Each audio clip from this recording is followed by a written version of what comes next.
Now, a lot of comments came online and we had to filter them, but the objective for some people, they believe that it was a strategy for you. Now, between me and you, guy, let's just be, were you hoping that was going to change the game, sharing that story? Let's be honest. No. And I think in the diary session, I said it, to Big Brother. I said, I'm not saying this because I want people to vote for me. I am not particularly keen on people pitying me. I don't like to be pitied. If I was saying it because I think the previous diary session before that, Big Brother asked me about my childhood. It was very surprising. And I think the day before, that very day where I had the diary session with Big Brother, I was talking to Alex about my childhood, and I realized, there was actually something I didn't tell Big Brother. And it wasn't for voting, because at that time, even the voting had already ended, I like to believe, I'm not sure. And it was just me sharing my experience, because at the end of the day, I realized that for me, it was more strength. And for people that I go through or that I've gone through that, it was giving them strength to actually come out and say, this is what is happening, this is what happened. If Lolu went through it and survived, then I can go through it and survive. What's your take? Okay, let's touch on this issue quickly. I've got like 2 million questions for you. Okay. Have you gone for a test after you left the house? Test?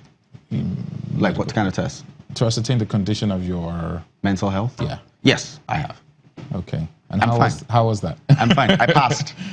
I got an A. Joking, but actually, immediately right after the house, I was exposed to a couple of tests to check my mental, health. And I mean, if I didn't pass that test, I like to believe I would not be sitting in this interview now. Well, that's one angle of the test. The other test I was actually referring to was CC used a string, and we just wanted to make that test. Yeah, if that lower region is okay and is not a lazy Nigerian. Sorry, wrong. Wow, Oscar. Phrase. Wow. Sorry, I didn't mean to say lazy. Yeah, I get it. But is it okay? People have been saying congratulations, but I'm like, not yet. The congratulations will come when I have a kid. Oh, okay. Till then, we're just still waiting. But everything, she missed by like 1.5 inches, so it was pretty close. I kind of cringed, kind of. Everybody in the house cringed. Even though I was like, oh! But at the end of the day, I realized that, But it was an accident, right? It was an accident, and both of us took responsibilities for our sides of the accident. Got us 2 strikes, but I think it made us stronger as well. Now, let's touch on the issue of this mental illness. I've seen a lot of tweets, even concerning people like Cece, and the fact that what we see on the outside might not necessarily be what the person sees. Some people just react the way they react, and they believe it's okay with the world, and they believe it's okay to do that. Do you think there should be like maybe stricter measures or higher measures put in place to check out the mental stability of some of the housemates before they come into the house? To be honest with you, I'm not at liberty to share what goes on before we go into the house. Okay. But what I could say is... Did you do anything along that line before? Yes, that's what I was getting to, Oscar. Okay. What I could say is Big Brother ensures to the highest level that housemates are sound in health and in mind before they go into the house. I cannot go into specific details, but if I could, you will be surprised. It's not like Big Brother just sends you a list and says, okay, I'm going to Big Brother house, pack your bags and go. There's a lot of stuff that goes on behind the scenes to make sure Big Brother achieves the best and realizes that health-wise this person is sound and sane.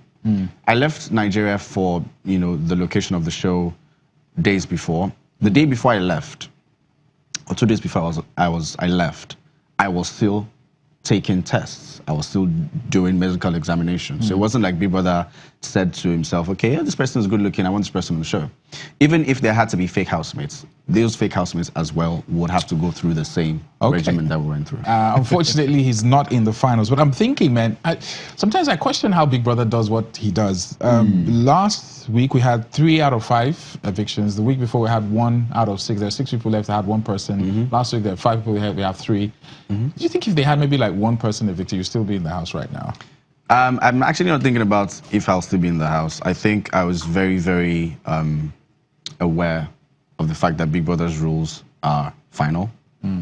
And Big Brother reserves the right to do whatever Big Brother decides to do. I also was aware of the fact that I could expect the unexpected, even though sometimes Big Brother did say I was trying to preempt a lot of things. But I figured that, I mean, there was a time, I think when Antoine and Chloe returned to the house, we met Big Brother officially, and he had everything to say to every housemate that was present. That was when you guys were outside and it was dark. Yes. That was an experience. And Big Brother did say something that they said, we should stop trying to guess the game. Yeah. And I felt like he was referring to me and a few other people. So at that point in time, I just realized, you know what, just zero your mind and just focus on why you're here. And going into the house, I expected the unexpected.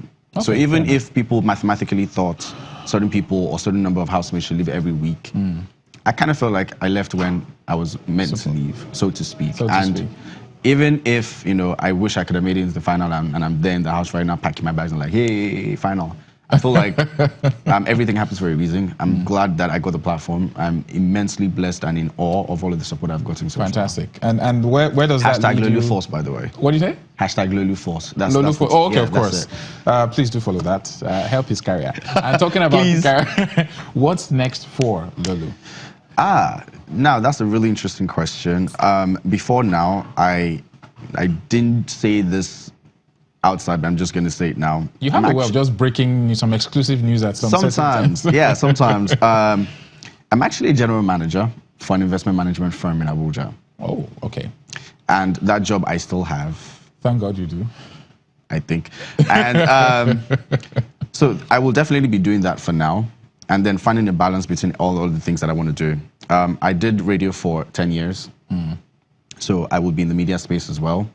I would also be looking at taking up a few acting roles because during that my time in the house, I had a few tasks that required me to act, and apparently that went really well. Yeah. So I'll be considering a few roles. Genevieve, hi, how you doing? And also I'll be looking to work with corporates. Now the thing about corporates is I feel like I have a brain that they'll be more than happy to use. If it's not being in the forefront of something or an initiative, it will be me bringing the brain behind something, and that's fine as well. And eventually, I'll be more than happy to work in politics.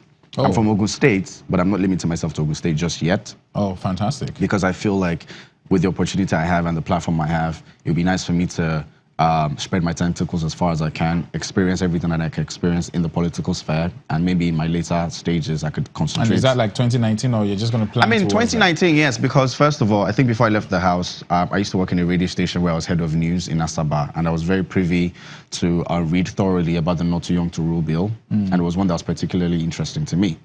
Now, of course, we have the elections next year, and I'm thinking, okay, I would be more than happy to get in that space, maybe an appointment. I would not mind to give us an idea. I mean, the governor could be watching, the presidential state candidate. This is a blank check, so what do you want? Blank check. I think I will start to be, I think I want to be an advisor for now. It could be in the media space, it could be in information as well. But I think those two are key for me. Eventually, because of the fact that I'm a very, very keen person in terms of knowledge, I voraciously want to learn. And voraciously want to challenge myself. I'll be open to other, opportunities, but information and media definitely the way to go first. Well, there you have it, ladies and gentlemen. Thank you very much, Lolu. Thank you. Special advisor to ... on media relations. You heard it here first. Well, 2019 is around the corner. Don't forget to get your PVC. I am Oscar, so thank you for joining us on Rubbin Mind, same time next week at 3 p.m. Make it a date. Have a lovely week. Bye for now. What else?